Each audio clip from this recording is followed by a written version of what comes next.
Bueno, para nosotros es un placer eh, cerrar este evento de esta forma y también tenemos por ahí una sorpresa musical para culminar el evento. Pero antes eh, quiero pues concluir este congreso creyendo que sí es posible, ¿no? Que es posible que podamos tener un país mejor, que es posible que podamos ponernos de acuerdo y que es posible que el BIM se pueda implementar en Venezuela y todo el ecosistema alrededor del mismo que requiere pues toda una metodología que vamos a aplicar en la arquitectura de Pérez Andrés. El nombre mío, Ignacy, de mi familia, de todo este equipo de Dataline, Hablemos BIM, del Colegio de Ingenieros, de todos los que hicieron posible este evento, te damos las gracias por haber estado acá. Mañana tiene una agenda apretada, pues no lo pudimos llevar para varios sitios. Mañana va a caminar temprano en el Parque del Este, 3 kilómetros, después va para la playa, para La Guaira, va a bañarse en la playa y después lo llevamos al aeropuerto. Esa es la agenda de mañana. Esa es la agenda de mañana. Así que bueno, un aplauso para Ignacio Pérez Bernal para concluir este congreso. Esto es lo que tiene el plan BIM. Yo, de las 10 dimensiones del BIM, creo que voy a introducir el repello BIM. Porque creo que es una de las dimensiones que yo me había olvidado de ella. Eh, bueno, yo os quería preguntar, no sé, porque ahora es el tiempo era la hora del cierre del Congreso. Si va bien, hago la última sesión, que será media hora más o menos. ¿Os va bien? Sí, será directa. Pues empezamos ya. A ver, pues mirad, la idea era crear como una serie de recomendaciones sobre el film y os traigo como 9 recomendaciones que yo propondría a los profesionales, ¿no? La situación actual, si vamos pasando, la situación actual, esto es un estudio que se hizo desde un software muy conocido que se llama Procore, que se aplica, normalmente es como el BIM puro en la obra, y bueno, y hay, pues ya veis las cifras más o menos de qué manera, por ejemplo, en el Reino Unido se está planteando el hecho de introducir el BIM y cuáles son las preocupaciones normales, ¿no? Adelante. Y en Europa, adelante, la lástima es que no tenga aquí. En Europa, yo tuve la suerte de dirigir o coordinar un grupo que le llamábamos EU BIM Observatory y era dentro del European BIM Summit durante bastantes años. Hicimos este estudio para ir tratando de seleccionar como los mejores planes BIM, parecía, ¿no? Adelante. Y la idea era, a ver si van apareciendo. Este fue el primer estudio que hicimos, que eran 6 países. Como veis, era Inglaterra, Francia, Alemania, Italia y España. Adelante. Y de cada uno de ellos íbamos analizando distintas partes. Esto era para también crear como cierto análisis de lo que nos podría ayudar a nosotros el hecho de ir identificando pues, grandes proyectos, cosas que se han ido explicando durante algunas de las sesiones y lo hacíamos país por país. ¿Sí? Si alguno está interesado en este documento, os lo puedo facilitar sin ningún problema para adelante. Y veis aquí también Irlanda e Italia. Entonces, en el momento en que uno va analizando las unas cosas en cada uno de los países, se va dando cuenta de estas diferencias entre uno y otro, ¿no? Adelante. Porque en algunos se pedía pues una especie pues, de mandato específico para una tipología o una cantidad económica, que esto lo hemos visto. Veis cómo, bueno, aquí no lo vamos a leer, pero cada uno de ellos tenía una agenda tanto política como profesional, como académica, distinta. Adelante. Adelante. Aquí íbamos, después esto era como un pequeño resumen y después había como una ficha de cada uno de los países. Adelante. Alemania, seguimos. En Irlanda, seguimos. Y la primera recomendación que yo os haría sería la siguiente. Sería el hecho de diseñar cada uno de vosotros la estrategia BIM empresarial.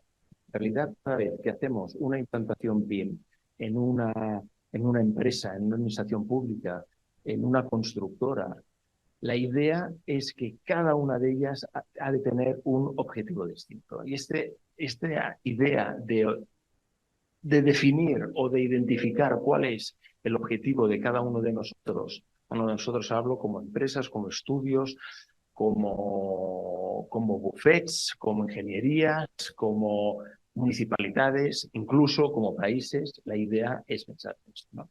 Yo creo que una de las cosas que se tendría que hacer es tropicalizar. O sea, nosotros vemos diferencias muy grandes entre países en el mismo Europa, diferencias muy grandes entre países del norte y países del sur. Y por lo tanto, esta idea de adaptar la estrategia BIM para poder adoptar el BIM de la forma más fácil, esta sería la primera recomendación. ¿Pasamos, Leonardo? O si quieres por yo creo que no. Y entonces, bueno, esta es una de las imágenes que utilizo muchísimo, supongo que la conocéis, pero este es el exministro de la Oficina de Gabinete de Reino Unido y que yo diría que fue la persona como más atrevida en implantar el BIM en un país y además hacer una agenda clarísima para ver de qué manera tendría que evolucionar en los siguientes años, ¿no? Lo apostó para 4 años y lo hizo, fijaos, con un objetivo que era colocar a Reino Unido como uno de los líderes mundiales del BIM, pero precisamente porque entendía que quería colocar el país en una nueva era de la construcción digital. Siguiente. Y lo mismo lo vemos con otros ministros. Este es el primer ministro de Francia, Manuel Valls, acompañado de 4 otros ministros, anunciando exactamente lo mismo, ¿no? La idea de cómo de importante tenía que ser la introducción del BIM. Siguiente. Y aquí además os coloco esta página de este como mandato BIM o plan BIM en Francia, en la que decía precisamente una frase que a mí me chocó muchísimo, que era: el desarrollo de los nuevos usos digitales dinamita, utiliza este verbo, dinamita el funcionamiento tradicional de la administración y lo obliga a impulsar una dinámica de cambio interna. O sea que el BIM realmente supone un cambio de toda la manera de habitual, tradicional, convencional de cómo vamos trabajando. Lo mismo ocurre en Alemania y en Alemania el ministro Alexander Dobrindt también introduce el BIM desde el punto de vista más de tecnología para los transportes, muy preocupado por la movilidad y por las infraestructuras, menos que por los edificios. ¿Sí? Y vemos además cómo este Planung und Bauen 4.0 que aprobaron se fue desarrollando después en este Deutschen Bauindustrie 2018, en esta presentación, por otro ministro. O sea, realmente entra el BIM en la agenda ministerial de un país. Siguiente. Y también tenemos a la presidenta Michelle Bachelet anunciando el uso oficial del BIM en Chile. Entonces, siguiente. La misma idea nosotros la conseguimos digamos así, en nuestro estado, en la región de Cataluña, con el consejero del Departamento de Territorio y Sostenibilidad anunciando que una nueva tecnología se iba a introducir dentro de Cataluña. Siguiente, Leonardo. Y se consiguió hacer lo mismo con Íñigo de la Serna, presentando también que el BIM iba a ser introducido en el Ministerio de Fomento. Siguiente. Recomendación número 2. La primera era pensar en esta estrategia y esta tropicalización, probablemente de la adaptación. Adelante. Y la idea que os recomiendo es que debemos generar la misma fotografía que os he enseñado de cada uno de los países con la persona que consideréis necesaria. No sé si es un ministro, si es un presidente, si es un consejero, si es un presidente de una cámara o de un colegio, pero se necesita esta fotografía. ¿Y el por qué es este? Porque es en el momento en el que muchos de las personas que no estamos convencidas, cuando vemos esta fotografía, automáticamente quedamos convencidos. Y además hay ya como un punto, ¿no? Un disparo de salida del inicio de esta travesía hacia el BIM y hay el reconocimiento, de alguna manera ya hay un apoyo superior de lo que ha de ser la introducción del BIM en un país. Nosotros en Barcelona, cuando hicimos el primer European BIM Summit en el 2014 y lo estábamos organizando en el 2014, un año antes, 2015 era cuando se presentó esto, hicimos un manifiesto, se llamaba BIMCAT Barcelona y era la idea, esto está en catalán, pero era la idea de intentar colocar Cataluña en este transcurso, en esta trayectoria que estaba ocurriendo en Europa. Y la idea también era crear, como veis, un calendario de trabajo, unos objetivos 2015, 2017, 2018, 2020, lo más comprimidos posibles, porque cada año ya casi pedíamos ya cierta transformación en cada uno de los sectores, ¿no? Siguiente. La recomendación número 3 pues sería crear un primer documento BIM en el que se pudieran sumar el máximo de actores y que de esta forma ya fuera el reconocimiento, pero ya no desde el punto de vista que diríamos como top-down de un Estado, sino desde tratar de que el máximo de número de stakeholders, de agentes que participan en un ciclo de vida de una construcción, desde el inicio, incluso desde la financiación hasta la operación y mantenimiento, pudieran participar. Vamos por la siguiente recomendación. Nosotros creamos una comisión que se llama Construir Futuro dentro del Instituto Tecnológico de la Construcción de Cataluña y fue cuando el mismo gobierno pidió a este instituto que pudiera hacer un libro blanco sobre la definición estratégica de la implementación del BIM en la Generalitat de Cataluña. Esto ya era un documento que permitía ya incorporar, ya no es solamente la idea de tener como un mandato, sino de tener un documento que pudiera ayudar a transicionar y a tractorizar este cambio. Siguiente. Y entonces se hizo un documento, también está en catalán, pero la idea, fijaos, que era Comisión Construir el Futuro y el título, en principio, era Introducción de procesos colaborativos en la construcción. No era el BIM. El BIM viene en el subtítulo cuando dice 88 pasos hacia el BIM. Y entonces se decide, más o menos por una cincuentena de instituciones, que las estrategias para conseguir el BIM, esta facilidad para adoptar el BIM en nuestro país, si lo puedes tirar una atrás, eran estos ejes era alinear, acompañar, educar, facilitar, evaluar, mejora continua y sobre todo, el último era el más importante, el efecto tractor.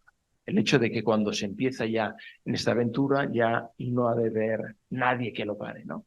Esto era en junio del 2017 y entonces fijaos que en el primer manifiesto en el 2015 participaban 4 instituciones y aquí en estos momentos ya hay más de 52 instituciones participando. Entonces era una manera de ir agrupando intereses para poder ir trabajando, siguiente, ¿no? Para ir trabajando en algo que, bueno, era todo un documento, pero de cada uno de los estadios importantes que teníamos en la parte izquierda, hicimos el ejercicio de cuál era el estadio que se deseaba en el final de esta maratón, podríamos decir, ¿no? Esto es una manera de trabajar que sigue bastante fielmente una estrategia que consideramos que era muy interesante, que era la de Canadá. Y no sé si la conocéis, está publicada, pero en ese momento es una manera como muy visual, porque después esto se extiende y van habiendo en cada una de las fases cada uno de los trabajos que se tenían que hacer. Siguiente.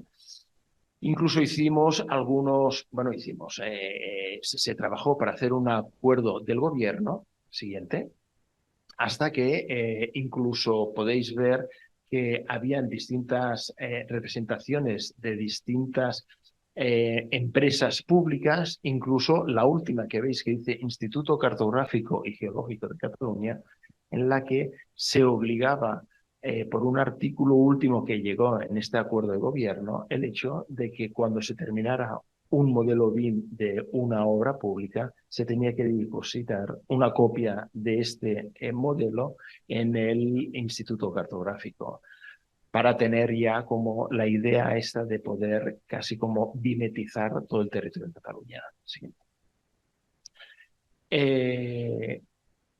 En España se hizo algo similar desde el Ministerio de Fomento, siguiente, y veréis una estrategia un poco distinta, ¿no? Era pensando, en ese momento el ministerio se llamaba Ministerio de Fomento, era como de Obras Públicas, y entonces era esta idea de, bueno, ha aparecido una directiva 2014, la 2324 de 2014, en la que se decía que se tenía que hacer mejorar la implantación de BIM o introducir la implantación de BIM en la contratación pública. De hecho, el Plan BIM, si recordáis esta mañana, era Plan BIM España para la contratación pública. Yo creo que tampoco hemos avanzado mucho, porque esto era del 2017-2018 y el otro documento era del 2023. Pero se introducía quizá más desde el punto de vista de infraestructuras, no tanto de arquitectura. El Ministerio de Fomento se encarga de hacer las obras del AVE, del tren de alta velocidad, de los nuevos aeropuertos de AENA, etcétera. Digamos así, son proyectos pesados, potentes, con muchos recursos. Y la idea era de qué manera pues, esta ingeniería y esta arquitectura se podía colocar como uno de los marchamos de marca de España. Era la anterior. Y era la idea muy centrada en las grandes infraestructuras que se tenía que hacer para el tren de alta velocidad. Pensad que el metro lineal de un tren de alta velocidad es carísimo y España pues, decidió más integrar este mecanismo de movilidad y de hecho pues somos el país de Europa con más kilómetros de AVE, de tren de alta velocidad, y el segundo del mundo después de China. O sea, imaginad la cantidad de recursos que se han colocado aquí. ¿Seguimos? Y mejorando la eficiencia, fijaos cómo la idea se coloca un ejemplo de otro país que era Alemania. Y Alemania, que para Europa es como el país referente de organización y planificación, pues se utiliza normalmente este proyecto, que era el aeropuerto nuevo de Berlín, que tenía que sustituir a uno anterior que se estaba utilizando, pero fijaos, si podemos ir al anterior, fijaos cómo el coste se disparó más del doble y además se empezó a construir en el 2006, fijaos en el 2009 cambio de planes y se multiplica ya por una parte importante, por un 25%, y en el 2012 se vuelve a incrementar y justo en el 2014, justo cuando se iba a inaugurar, el día anterior están previstos ya aquello típico de vuelos comerciales, vuelos militares, la gran inauguración, se descubre que los sistemas antiincendio no funcionan. Esto costó el cargo al alcalde de Berlín, que se postulaba como nuevo presidente de Alemania. Imaginaos el coste político que supuso. Y esta cifra se volvió a multiplicar por 2. Y la inauguración de este aeropuerto fue el año pasado.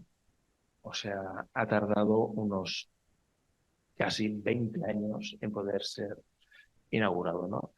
Esto hizo mucho daño, seguimos, mucho daño a Alemania y esto fue utilizado muchísimo como uno de los referentes de por qué no digitalizar la construcción y entender que esta información, esta colaboración, esta estandarización, esta coordinación, bueno, lo hemos visto con la presentación de Rafael Capdevila, ¿no? La idea de coordinar, de entender que lo que se modela es lo que se va a construir, es fundamental. ¿Seguimos? Bueno, estos son, fijaos la cantidad de agencia pública y ministerial que interviene en este apartado del Ministerio de Fomento, pero que además ayuda a crear algo que le llamábamos comisiones BIM. Aquí éramos unas 400 personas que de forma desinteresada nos íbamos reuniendo y íbamos creando distintos documentos. No lo hacía nuestro gobierno y entonces, aunque aquí aparecía como componentes los ministerios, iban más de oyentes que de actores. Seguimos. Y nos encontramos que en el año más o menos 2016, 2017, no sé si sabe aquel año, la Comunidad Europea publica este documento. Y este documento es un handbook, un manual para la introducción del BIM en el sector público europeo, en el cual brindaba a todos los Estados miembros la oportunidad para atacar el BIM, ¿no? Y en ese momento es cuando nos encontramos nosotros con distintas implantaciones y la gente no entiende por qué las dimensiones del BIM van de la tercera a la sexta, en aquel momento, de la tercera a la séptima. Y entonces empezamos a trabajar un cuadro que es este, en el que hacemos que de la 1 a la 10 se pudiera entender todas las distintas dimensiones en las que el BIM podía atacar, ¿no? Era la manera en entender era la manera de entender cómo el BIM afectaba, pero como una carga de profundidad a un submarino, en todos los aspectos distintos del BIM, ¿no? Desde la implementación, los flujos de trabajo, el modelado 3D. Hoy hemos visto, eso nos explicaba la constructabilidad, que sería este 3D Plus, algo que no se podía hacer antes. La gestión del tiempo, análisis de costes, sostenibilidad, facility management, asset management, seguridad y salud, lean construction y al final era la construcción industrializada. O sea, por tanto, esta recomendación hacia los profesionales BIM y hacia este modelo de adopción de BIM, tendríamos que hacerlo extenso a todas estas posibilidades, ¿no? Siguiente, Leonardo. Y por lo tanto, la cuarta recomendación, siguiente, es crear documentos de referencia en el país. Y esto es fundamental porque hemos visto que cuando un país tiene publicadas una serie de documentos base para poder adaptar el BIM, es algo que nadie pone en duda y empieza ya la máquina a funcionar. Siguiente, Leonardo. Entonces, España crea un observatorio de civilizaciones BIM con la Comisión SBIM. También después Building Smart crea otro. Y aquí empezamos ya a tener ciertos indicadores, cierto seguimiento del mercado para ver si el BIM se aplica para la contratación pública, cuánta contratación pública se ha realizado con BIM. Y por lo tanto ir viendo qué estamentos van contratando y geográficamente dónde se hace y por tipología de proyecto también intentar buscar, ¿no? Recomendación 5 sería el hecho de crear un observatorio para el seguimiento de lo que estamos pensando, porque aplicaremos BIM en nuestro país y entonces hemos ido viendo durante estos 2 días la importancia de este concepto de madurez. ¿Cuánto de BIM estamos utilizando? ¿Dónde estamos utilizando este BIM? ¿De qué manera lo estamos haciendo? Pues un observatorio sirve para ir captando estos KPIs del BIM para ir controlando su aplicación. Después, os he dicho que el manifiesto que os he enseñado antes se presentó en el BIM Summit y el BIM Summit más o menos cada año pues agrupa entre 500 y 800 personas dependiendo del año. Es un día y medio, es muy intenso, es de ámbito europeo, aunque también se invita a países latinoamericanos y asiáticos y a veces oceánicos. Pero mi visión cuando nos propusimos hacerlo era crear casi como un foro BIM de Davos. La idea de llamarle Summit significa traducido es una cumbre y por tanto mi trabajo se trata de intentar captar los ponentes, ahora sí, más bestias que existen en el mundo, los que han hecho los proyectos más interesantes, aquellas administraciones públicas que se han atrevido más, aquellos fabricantes que han hecho apuestas más fuertes por el BIM. Y entonces esto permite por lo menos ir creando como un pozo de lo que existe alrededor nuestro, ¿no? Y por lo tanto es algo similar a lo que hemos hecho durante estos 2 días. Esto es una fotografía de hoy. Y la idea es que con un congreso, adelante, con un congreso como el de hoy, la recomendación sexta no es más que celebrar un evento marco que sea referente, que ayude al contacto exterior y al intercambio en el interior del país. Esto es fundamental porque debemos primero conocer cuáles son las experiencias de cada uno de nosotros en territorios distintos y en sectores distintos, pero es que además ayuda muchísimo a poder intercambiar estas experiencias con gente del exterior. Más o menos lo que estamos haciendo hoy, ¿no? Hoy ha sido casi algo bilateral entre, bueno, bilateral. Ha habido mucha intervención de España y de Venezuela, pero hemos tenido, si no recuerdo mal, entre ayer y hoy, pues 8, 9, 10 países distintos participando, ¿no? Siguiente. Y ayer tuvimos a Olga Meliz en la conexión online, no sé si lo visteis, pero habló de cómo el área metropolitana de Barcelona, algo que yo creo que se podría extrapolar perfectamente para el área metropolitana de Caracas, cómo introdujo el BIM. Y si veis aquí, la cuarta pestaña se llama BIM, o sea, un ente metropolitano que se ocupa de territorio, vivienda, ecología, movilidad, desarrollo socioeconómico, incluye el BIM dentro de como uno de sus parámetros, ¿no?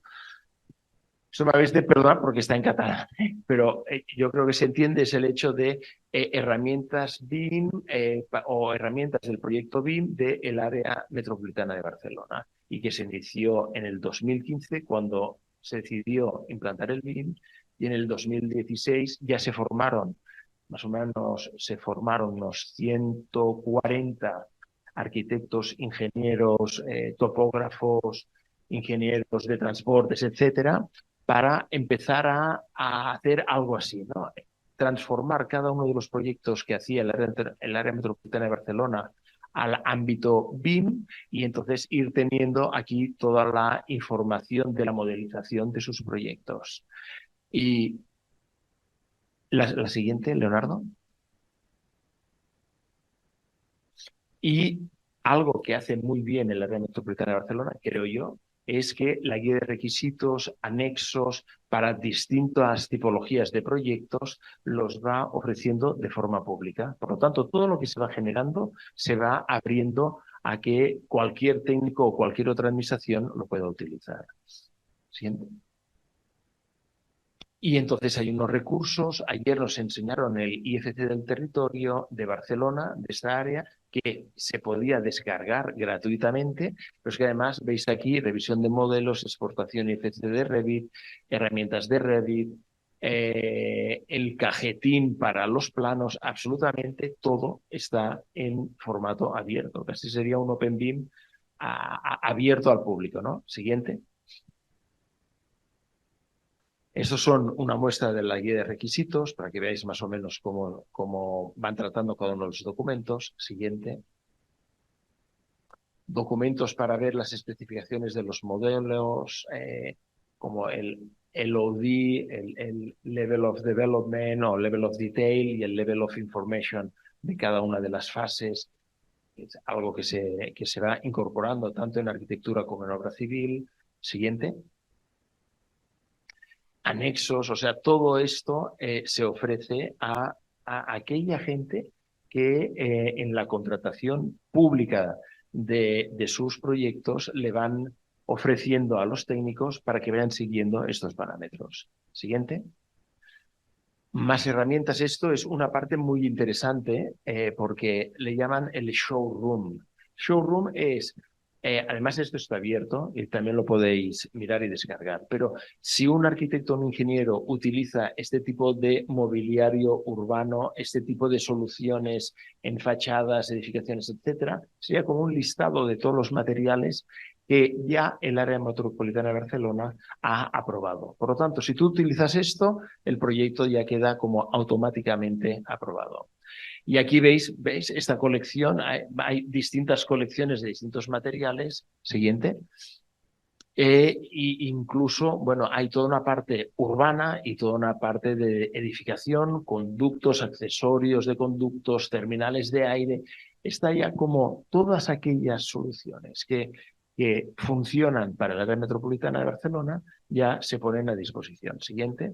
Estas son las instalaciones, incluso, fijaos aquí, las farolas de las calles. Veis aquí, por ejemplo, si tú haces un paso cebra de esta manera, queda automáticamente aprobado. O sea, ¿de qué manera se han de hacer las flechas, el paso cebra, los vados de las aceras, qué tipología de farolas se han de utilizar, qué tipos de materiales, incluso qué tipos de árboles puedes utilizar en el área metropolitana de Barcelona, porque estos son los que ellos consideran que son los interesantes, ¿no? Semaforización, etcétera. Recomendación número 7. Hay 9, estamos terminando. Recomendación número 7, siguiente, es publicar las guías de requisitos, los BEPS y los manuales. Leonardo hizo un trabajo excepcional con el tema del BEP y haciendo un análisis, recuerdo, para un European Summit, que eran de unos 70 planes, ¿no?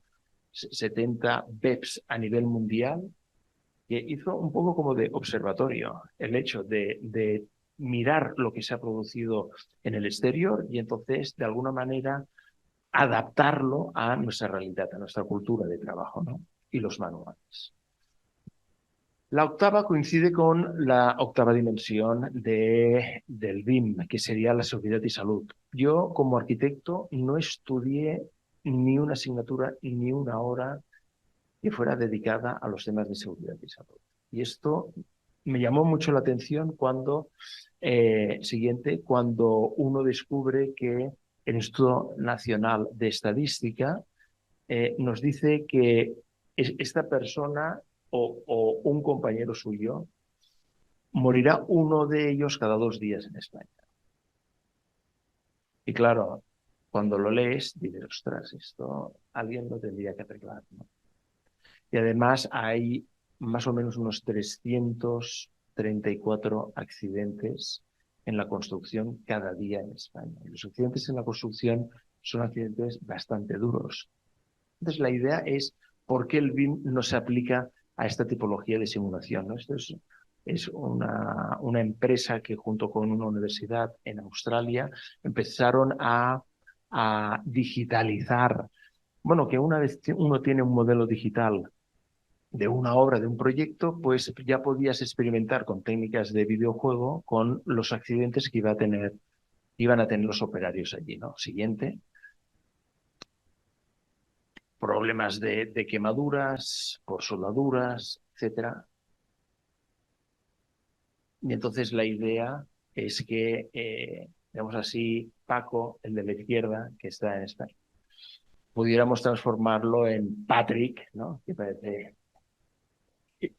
que está en la derecha utilizando todos los mecanismos digitales que ofrece el BIM, ¿no?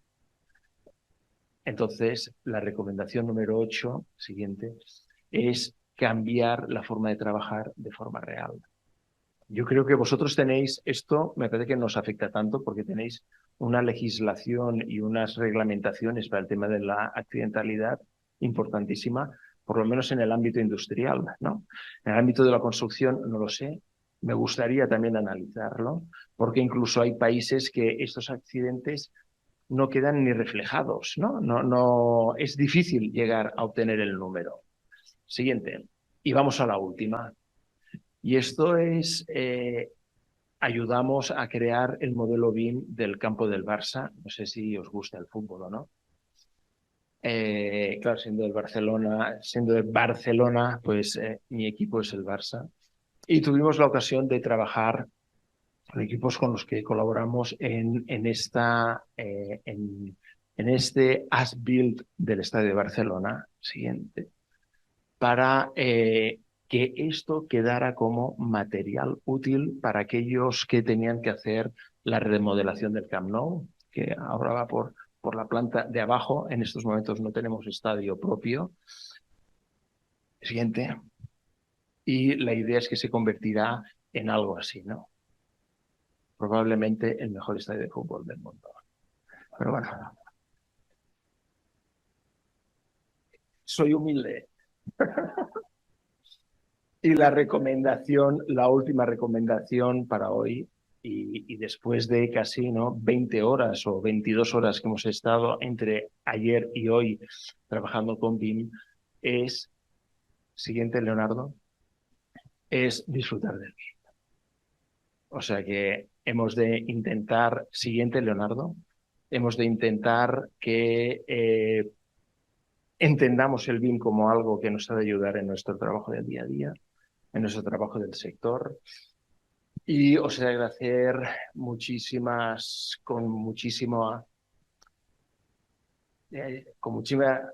felicidad el hecho de que hayáis estado acompañándonos online ayer y hoy físicamente a todos vosotros. Y la última recomendación es, nos debemos poner a trabajar. Muchísimas gracias.